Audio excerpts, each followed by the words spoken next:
It is finished.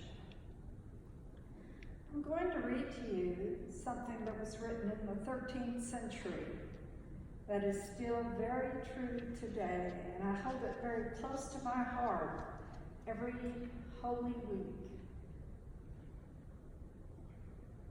At the cross, her vigil keeping, stood the mournful mother weeping, where he hung the dying board.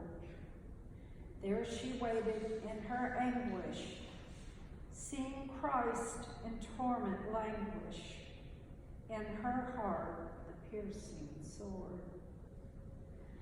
With what pain and desolation, with what grief and resignation, Mary watched her dying son. Deep the woe of her affliction, when she saw the crucifixion of the sole begotten one. Him she saw for our salvation, mocked with cruel acclamation, scourged and crowned with thorns entwined. Saw him then from judgment taken, and in death by all forsaken, till his spirit he resigned. Who on Christ's dear mother gazing, pierced by anguish so amazing, born of woman would not weep? Who on Christ's dear mother thinking, such a cup of sorrow drinking, would not share her sorrows deep? Jesus, may her deep devotion stir in me the same emotion, font of love, Redeemer kind, that my heart fresh ardor gaining, and a pure love attaining, may with thee acceptance find. That's a hymn in our prayer book. It's hymn 159 if you're interested in looking at it and trying singing it. It's a very simple song. What strikes me about this is the last verse. And if you take Jesus, may with thee acceptance find. You know, we're hard on each other and we're hardest on ourselves.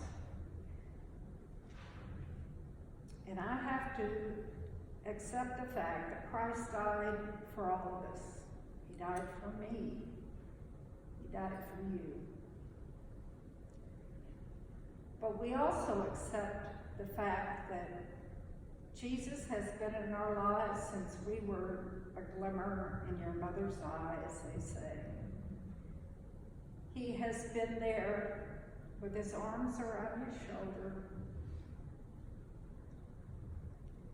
He's been there to give you strength and courage. And you have to accept this. You're not alone. We've all had tough times in life. We've all had things happen to us that we wish wouldn't have. We've done things we wish we hadn't. But we have to accept the fact that God gave us the courage to live the life he's given us to live, to love him, to accept him, and to accept the fact that we can change. We can be more loving, we can be stronger, we can bond together with other people and make major changes in lives. But we have to accept that Christ is in our lives for a reason. And for each of us, it may be a different reason. But acceptance is a gift from God. Accept the fact that you are here, that you're here for a reason, that you've been given the strength, the carry on and to do the will of God.